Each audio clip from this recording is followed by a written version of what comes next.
Un proyecto de vida para mí es como soñar con quién querés ser desde chico, digamos. Para mí el proyecto de vida está directamente relacionado a pelear por la sociedad que queremos para la gente que amamos. Porque hay algo del relato de la construcción de la posta del centro de salud que está buenísimo. Digo, como a mis oídos, o a lo que a mí me interesaba, es un lugar que se construyó desde una necesidad súper real, desde los vecinos. Obviamente que solo nunca se puede hacer un proyecto a la magnitud que tenemos nosotros. Pienso que lo que más necesitamos es el reconocimiento de las agentes sanitarias. Esto es Voces por la Salud, un podcast sobre la posta sanitaria Ramón Carrillo en el barrio de La Ribera. En esta oportunidad, salud y proyecto de vida.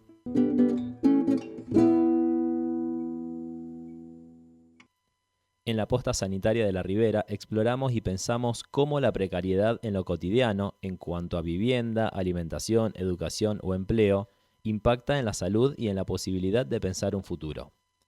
¿Qué condiciones son necesarias para una vida saludable? ¿Qué pasa si no se garantizan? Para encontrar respuesta a estos y otros interrogantes, escucharemos múltiples voces que reflexionarán sobre la creación de proyectos de vida teniendo a la salud como faro. Uno de los protagonistas de este primer episodio es Carlos Delfrade, diputado provincial del Frente Amplio por la Soberanía y periodista de investigación, autor de numerosos libros. Hola Carlos, ¿qué tal? ¿Cómo estás? Muy bien, ¿y ustedes? Te pregunto, como forma de encarar esta temática, ¿qué o cómo definís vos a la salud? Para mí la salud es remar contracorriente, pensar al revés, porque es la única manera de liberarnos de todas las cosas que nos impone el sistema. Entonces para mí la salud no es solamente la falta de enfermedad como generalmente se señala, sino vivir diferente a las pautas de consumo que te quiere imponer el sistema. Por eso para mí es pensar al revés, remar contracorriente, hacer algo totalmente diferente a los mandatos que te ordena el sistema. Así que eso para mí es estar en salud y especialmente pensar con la cabeza propia, soberanía de la cabeza. Si no hay soberanía de la cabeza, te llevan la cabeza a cualquier lugar, siempre lejos de donde pisan tus pies, que es donde están las necesidades. ¿Cómo influyó tu rol como político y como periodista en esta definición? O sea, ¿qué otra mirada distinta haces quizás al resto de la población? Investigando especialmente la influencia de los medicamentos, de los laboratorios. Primero en la historia política argentina, a partir de 1966, el golpe de Estado contra Ilia estuvo configurado por las multinacionales de los medicamentos que estaban relacionados con el Club de París. Entonces, a partir de allí me di cuenta que ahí había algo más que vender medicamentos. Se tenía que imponer un proyecto político en la Argentina más vinculado a los negocios, el Estado como cómplice de los negocios de las empresas de medicamentos. Y fui investigando todo esto, fui investigando lo que pasa en el PAMI, en el IAPOS, y todo me hizo ver que detrás de esto hay por sobre todas las cosas una idea de negocio. Entonces, frente a ese negocio también entré a pensar por qué siempre nos hacen consumir permanentemente remedios, por qué quieren que estemos siempre enfermos. Entonces allí hay que pensar al revés, hay que remar contra la corriente y para eso hay que tener cabeza propia. Por eso las investigaciones periodísticas me llevaron a eso. Para meternos más de lleno en la temática de este primer capítulo, que es proyecto de vida y salud, te pregunto cómo definís vos con tus palabras a lo que es un proyecto o si también esta definición es diferente a la de proyecto de vida. Para mí el proyecto de vida está directamente relacionado a pelear por la sociedad que queremos para la gente que amamos. Un proyecto de vida es cómo vivir con la gente que amamos. Cómo vivir de la mejor manera con la gente que amamos. Y para eso hay que transformar el presente y darnos cuenta que todos también tenemos derecho a un futuro. Porque hoy la palabra futuro mete miedo y no aparece en muchas cabezas de muchísima gente. Nos han robado el futuro. Hay un filósofo que se llama Innerarity, Daniel Innerarity, español, que dice que así como hay una brutal, despareja distribución de la riqueza, hay una brutal y despareja distribución del futuro. Que hay millones de personas que no tienen futuro. Entonces eso hace que un ser humano quede mutilado. Es casi un subhumano porque no imaginar que tenés un mañana, qué tipo de persona sos. Por eso para mí el proyecto de vida es tratar de hacer la sociedad que quiero para la gente que amo y proyectar, tener la idea de que ese futuro nos pertenece a nosotros, no ser obedientes a los que nos quieren imponer como futuro. Entiendo que en esta definición de proyecto y de proyecto de vida puntualmente juega lamentablemente un rol esto de la incertidumbre, por lo que venís contando, Carlos, y te quiero preguntar cómo afecta positiva, pero creo que más negativamente, estas condiciones materiales que justamente son insuficientes en respecto a lo que es vivienda, a los ingresos, al acceso o no a servicios. Así que bueno, quiero saber tu opinión al respecto de esto. Las condiciones de vida siempre son materiales y claramente ahí se ve lo que significa la concentración de riquezas en pocas manos y la idea de que la geografía de una ciudad le pertenece a pocos. Ahí ya te enferman. No saber si vas a vivir en un lugar digno, en donde haya agua potable, donde haya gas, donde haya luz, te enferma. Pero eso tiene que ver directamente con la concentración de riquezas en pocas manos y una política que se subordina al poder económico. Ese es un proyecto de enfermedad. Ese es un proyecto de sociedad para pocos. El problema serio que ahora yo veo es cómo esta cuestión de la angustia, la ansiedad, más que cuestiones psicológicas, son consecuencias deliberadamente buscadas por un sistema que siempre te hace creer que estás insatisfechos. Porque satisfacer es, por sobre todas las cosas, consumir para el sistema. Por eso para mí la salud es remar contra la corriente. La vida está más allá del ahora. Las cosas fundamentales de la vida, el amor, la amistad, el compañerismo, el trabajo en una posta. Es un trabajo que demanda lo mejor que tiene el ser humano, el tiempo existencial.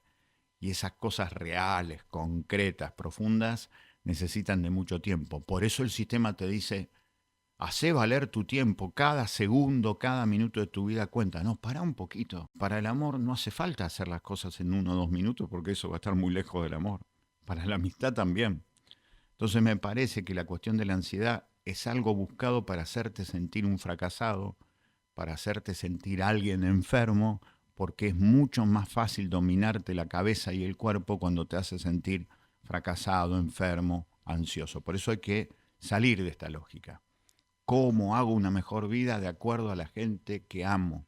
Y por eso necesariamente hay que participar en la transformación de la realidad en el presente para que efectivamente el mañana nos tenga como protagonistas. En esta falta de tiempo que vos mencionás, ¿cómo nos paramos, digamos, frente a la ausencia de posibilidad de proyectar justamente?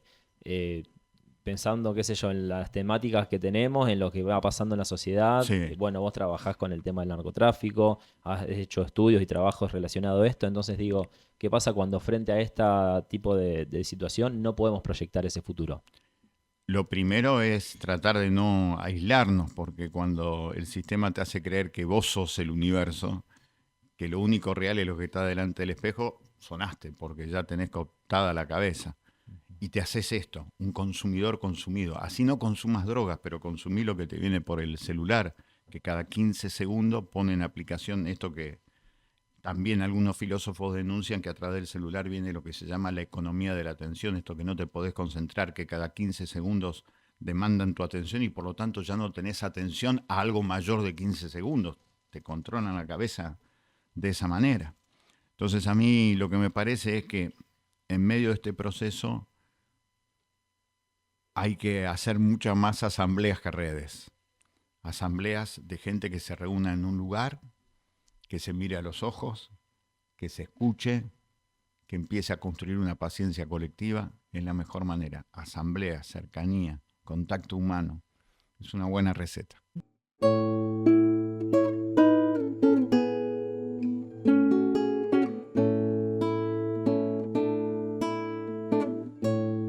Mi nombre es Gladys, yo Hola, soy una de Gladys. las agentes de salud.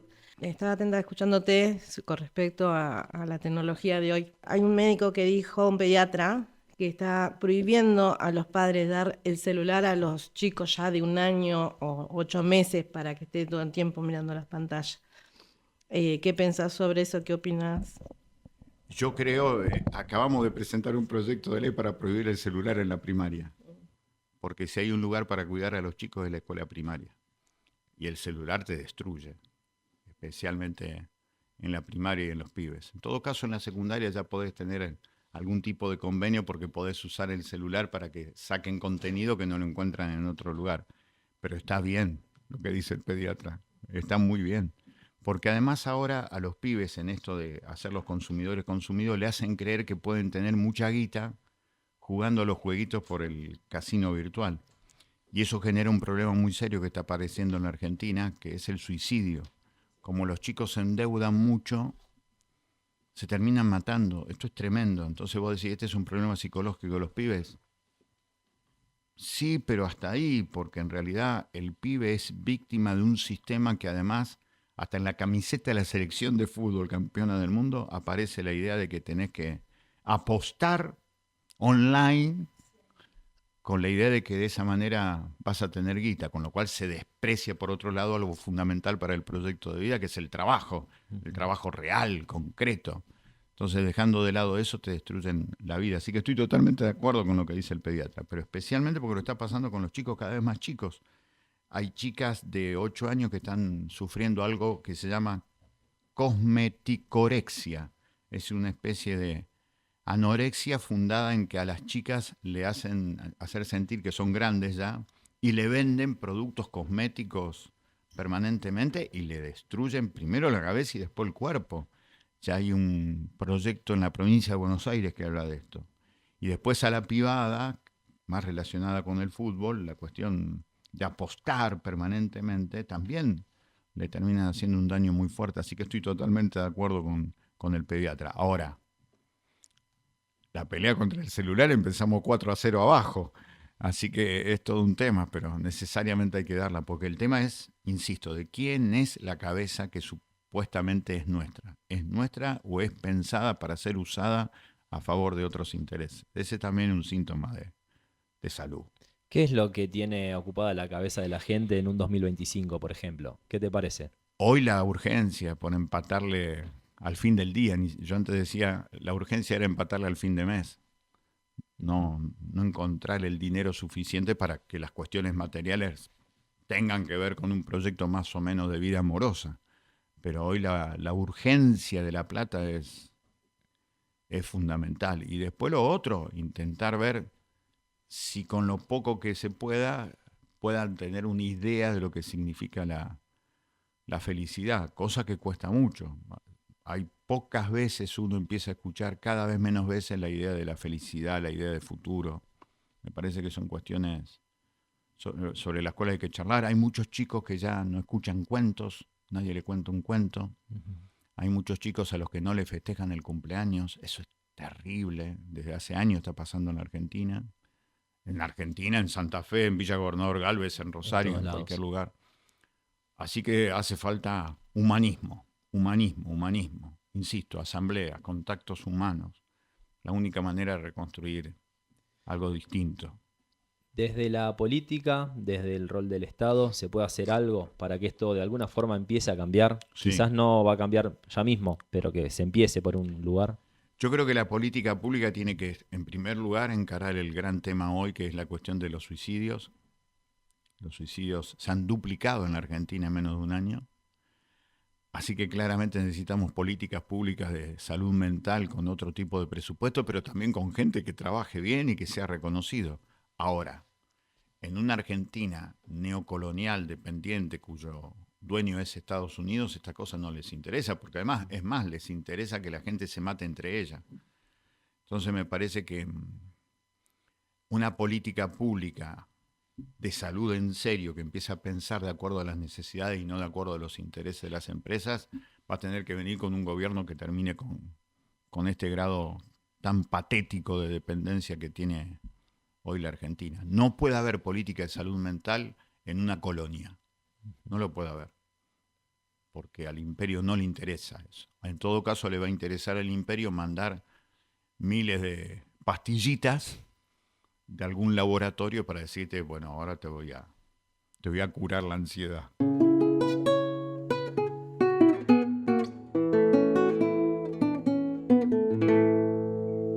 Carlos Delfrade, te pido algunas palabras finales como para dejar ¿Alguna pregunta como para concluir esta temática en cuanto a proyectos de vida, en cuanto a salud y desde lo político, desde el lugar que vos quieras, que puedas decirle a la gente que vaya a escuchar este podcast? A esta altura de la vida, después de 62 años de estar en esta casa cósmica, la única que tenemos, que es el planeta Tierra, lo que más se me ocurre es que hay que pelear por lo que amamos. Seríamos pésimos padres, pésimas madres, si dejamos tal cual está esta realidad tan dura para nuestras hijas. Así que ese es un mensaje absolutamente político y absolutamente humanista. Solamente va a haber salud si somos capaces de pelear por lo que amamos. Mi nombre es Rodrigo Carubini y este es el primer episodio de Voces por la Salud, el podcast sobre la posta sanitaria Ramón Carrillo. En la posta sanitaria de la Ribera exploramos y pensamos cómo la precariedad en lo cotidiano, en cuanto a vivienda, alimentación, educación o empleo, impacta en la salud y en la posibilidad de pensar un futuro. ¿Qué condiciones son necesarias para una vida saludable? ¿Qué pasa si no se garantizan? Para encontrar respuesta a estos y otros interrogantes, escucharemos las palabras de algunas protagonistas cuyas trayectorias permiten reflexionar sobre la creación de proyectos de vida teniendo a la salud como faro. Saludamos a Gladys Moreira, que es vecina del barrio La Ribera y agente sanitaria desde el 2020. Hola Gladys. Hola, buenas tardes. Saludamos a Emilce Rivarola, que también es vecina del barrio y agente desde el año 2020. Hola Emilce. Hola, buenas. Laura García Cañón, que es trabajadora social con matrícula número 1619 de la posta sanitaria Ramón Carrillo. Hola Laura, ¿qué tal? Hola, ¿qué tal?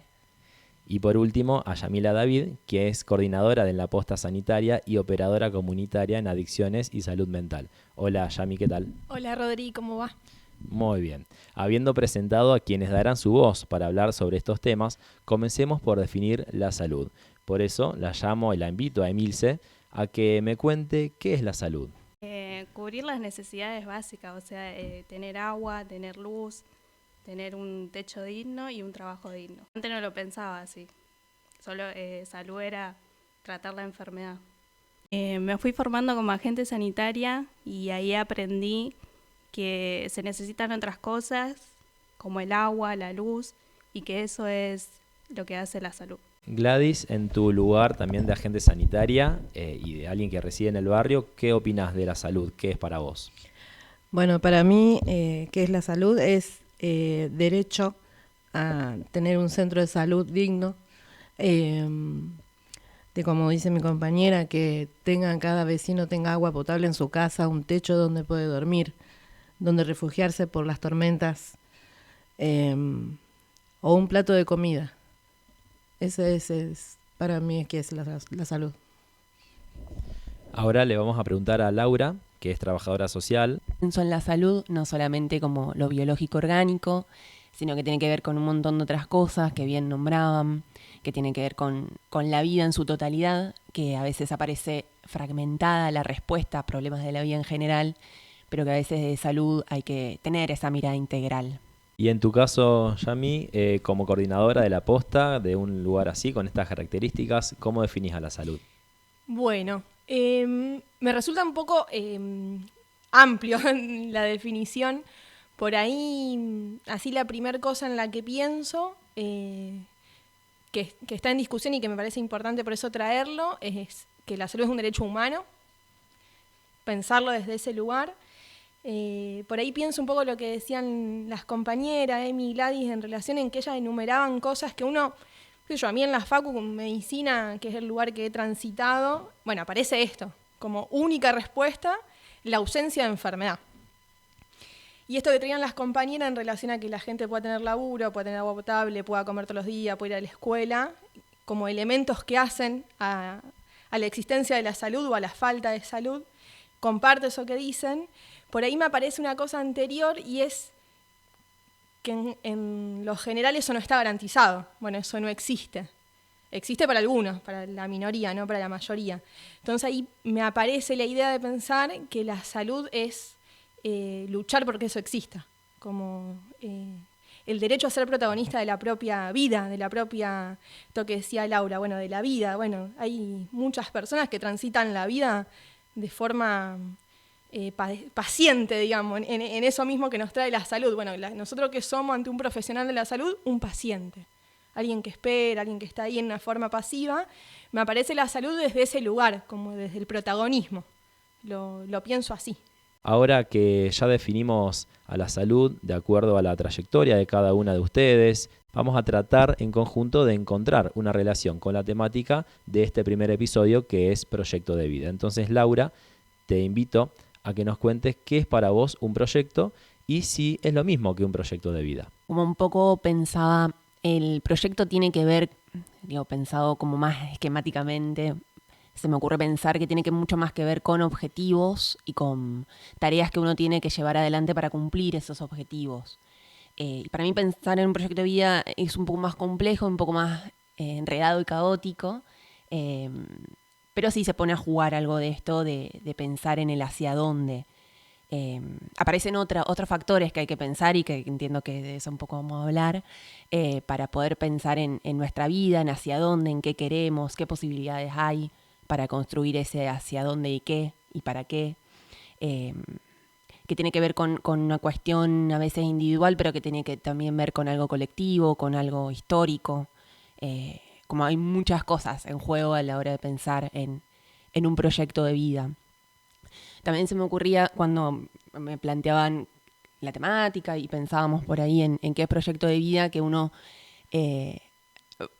o a mí me surgía como más desde el paradigma de las leyes o de las lecturas, subdividirlo como en categorías como, bueno, salud, educación, vivienda, trabajo. Sí, lo digo así porque es como, bueno, como uno va enumerando derechos humanos, lazos sociales, comunidad, que está bueno tenerlo en un punto así como, ahí como numerado, pero bueno, que después en la vida real aparece caóticamente enredado, y eso de eso un poco va el proyecto de vida y un montón de cosas ahí que se juegan. Pregunto a Gladys, a Emilce, ¿qué opinan ustedes? ¿Cómo lo definen a un proyecto?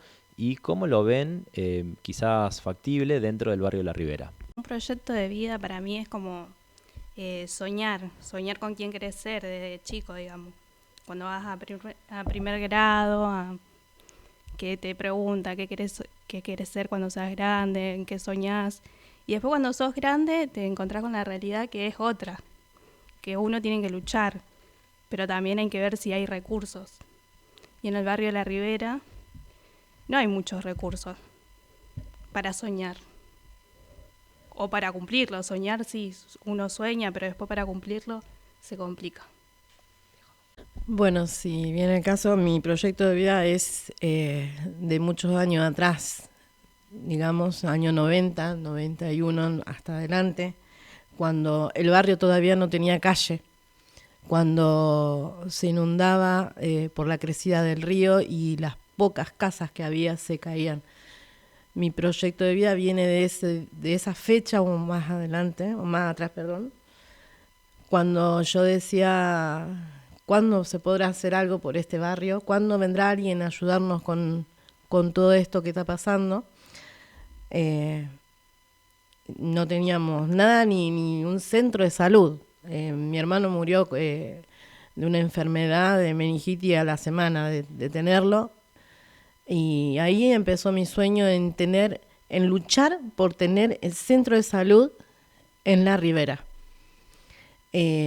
Pasaron los años, bueno, gracias a Dios, vino Yamila, vino con sus compañeros y me habló sobre este proyecto de la posta, y ahí yo dije, este es el proyecto de vida mía, lo voy a pelear, lo voy a luchar, y lo estoy haciendo hasta hoy como se pueda, porque no hay recursos ni en mi casa ni obviamente en todo el barrio, aunque vivamos entre dos monstruos tremendos como Sui y Paladini, y son muchos los pescadores, nosotros somos pescadores, y el sueño de cada uno es proyecto de vida, en el centro de salud y tener para darle de comer a nuestros hijos cada día, que ese pescador que necesita de esa atención que necesita la tenga en ese momento. A mí, ahora te tiro la la pelota a vos y te voy a preguntar no solamente qué es para vos un proyecto de vida, sino también si te sentís parte del proyecto de vida de otras personas.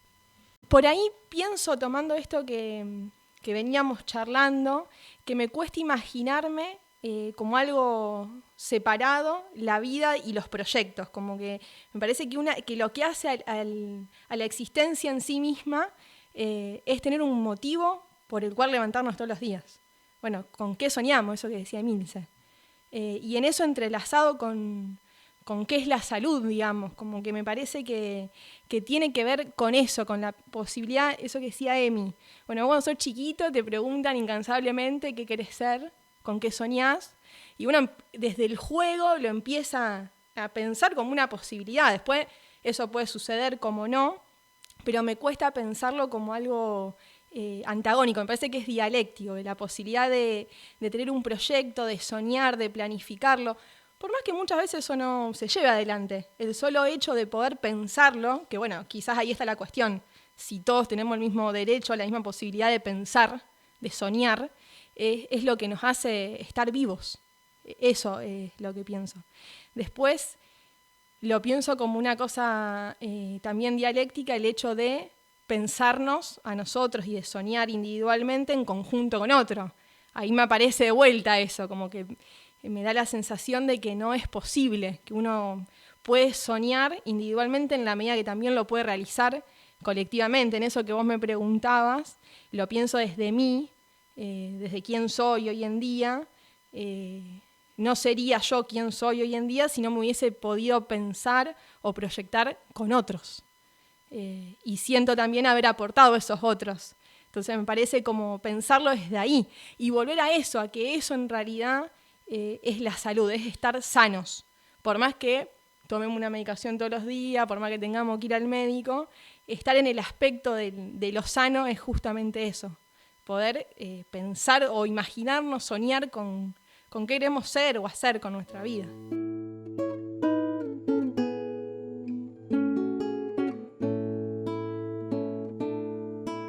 Laura, vuelvo a preguntarte a vos, ¿cuáles son esas partes, esos componentes que puede tener un proyecto de vida y si crees que todos acceden a esas mismas herramientas o a esos mismos componentes justamente para construirlo? Y evidentemente no, como que se ponen en juego un montón de cosas, como eso me parece también aparecía recién en la charla. Pensar el proyecto de vida es pensar en soñar, pensar en esto, en cuando éramos niños nos preguntaban qué hacer, pero hay un montón de cosas en relación a las condiciones materiales que se ponen en juego cuando pensamos en qué queremos ser, porque hay también un qué podemos ser, qué se nos invita a ser, qué posibilidades tenemos de... y eso condiciona y no determina, como no es determinante a fuego de lo que podemos ser, pero sí direcciona, digamos, lo que podemos soñar, lo que queremos hacer. Y en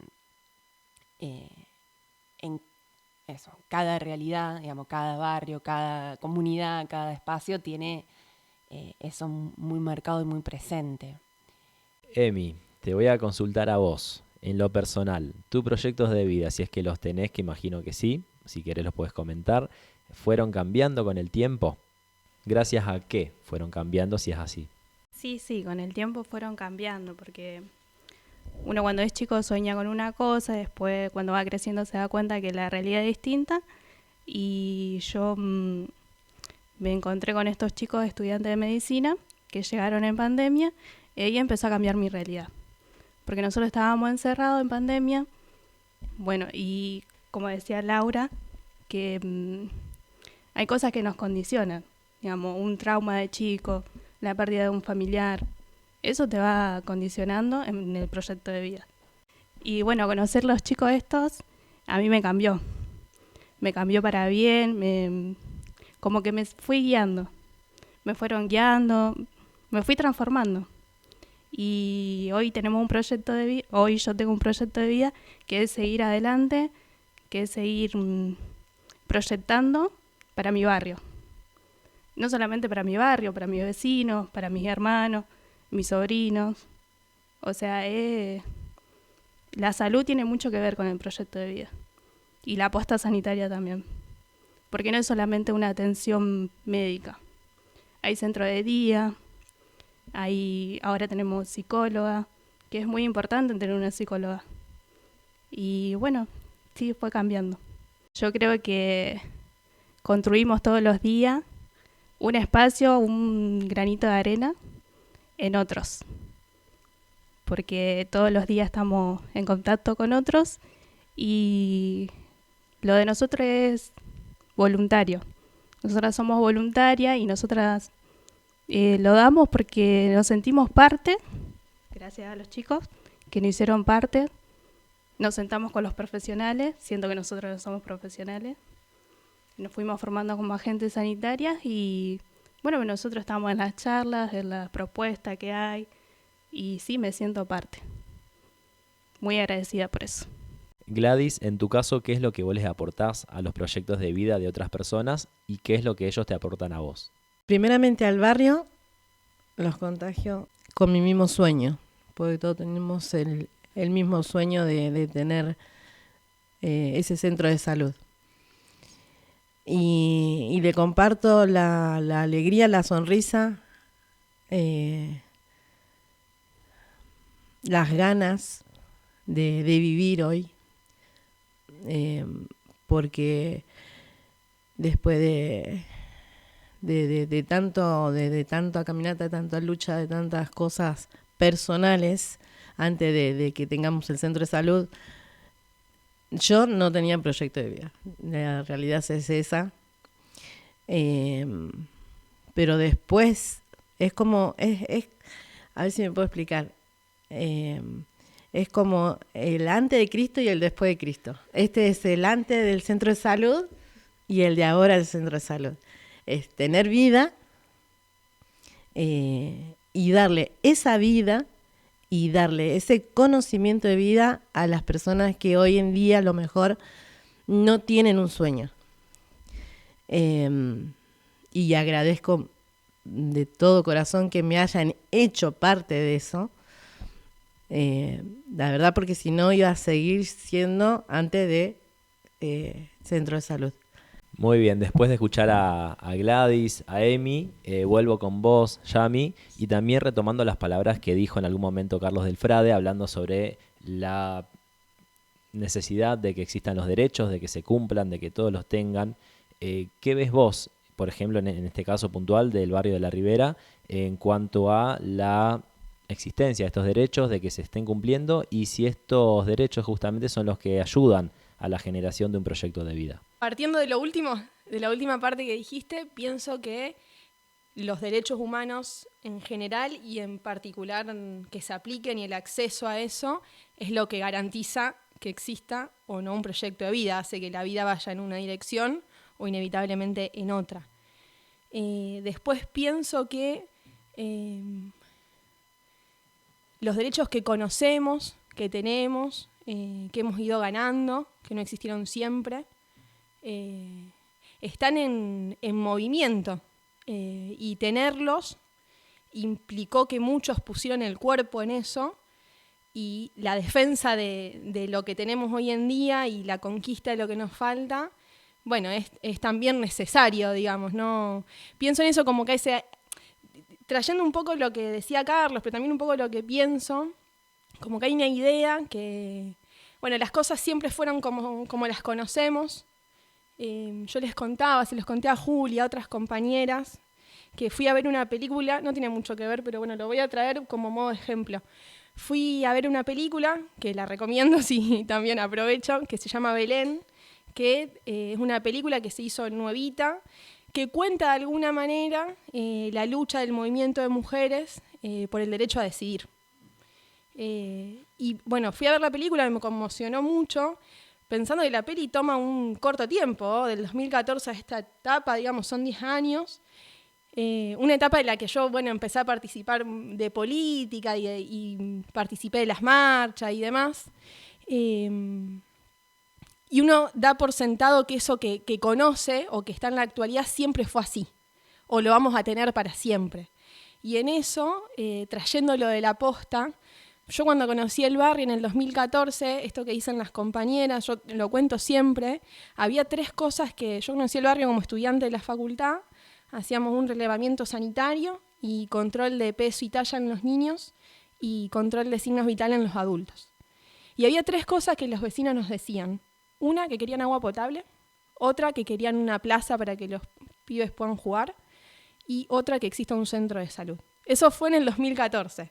En 2020, que bueno, fue una crisis, pero también en esa crisis apareció la contradicción de que era posible armar, al menos por el momento, una posta sanitaria, que después devino en lo que hoy conocemos, pero que también devino por justamente eso, por la participación de la gente partiendo de que era un derecho, pero que eso que tenemos hoy, que conocemos hoy, no es que lo tenemos regalado para siempre, digamos.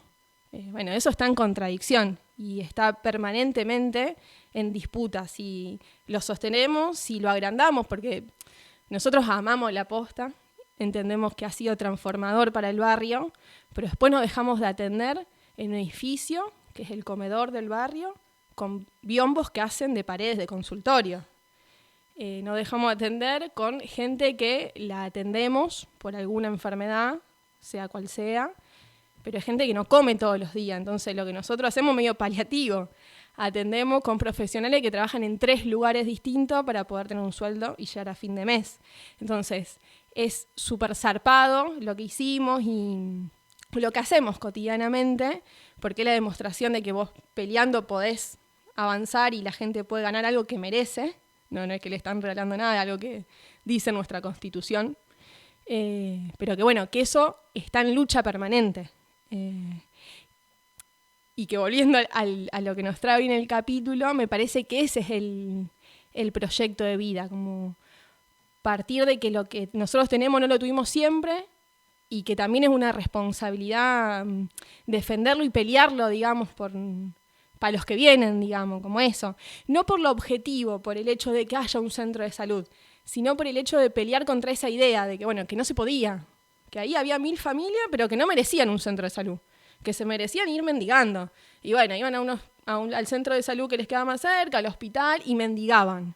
Bueno, lo que nosotros hicimos en realidad fue ganarnos en una idea de que esa gente merecía vivir bien y que merecía ir a un lugar porque se sentía mal, ¿no? De onda a ver cómo estaba el médico, a que lo atendieran y que lo trataran bien y que le dieran una medicación o que le dieran un plato de comida o que lo ayudaran con el agua o que a una piba la acompañaran en denunciar una situación de violencia o que a una mamá le pudieran dar una respuesta, algo, que alguien le escuchara cuando iba porque su pibe no paraba de drogarse. Entonces, lo que nosotros ganamos, si se quiere, en derecho, que es lo que decía Carlos, bueno, que no nos colonicen lo que pensamos, la cabeza, era justamente eso, convencernos de que nos merecíamos vivir mejor. Me parece que ahí está lo que hilvana, si se quiere, todos los derechos. ¿Qué es lo que hace que algo sea un derecho? Acá llegamos con la primera parte del primer capítulo del podcast Voces por la Salud. La producción de este podcast cuenta con el apoyo y financiamiento del programa provincial Eureka, promovido por el Ministerio de Igualdad y Desarrollo Humano de la provincia de Santa Fe. Fue grabado entre junio y septiembre de 2025 en los estudios de InfoSoberana, en la ciudad de Rosario, Santa Fe, Argentina. Agradecemos la asistencia técnica en estudios de Fabián y Malvina y a todas las personas que hicieron posible la realización de este ciclo. El Centro de Salud Ramón Carrillo, conocido popularmente como La Posta de la Ribera, es un centro de salud comunitaria, ubicado en el barrio de Pescadores La Ribera de Villa Gobernador Galvez, en la provincia de Santa Fe, Argentina. Cuenta ya con 2 producciones en circulación, un libro que recopila algunas de las experiencias de sus fundadores y participantes y un documental disponible en YouTube, editados en los años 2023 y 2024 respectivamente. Si querés conocer más acerca de este proyecto, nos podés encontrar en Facebook e Instagram como La Posta de la Ribera.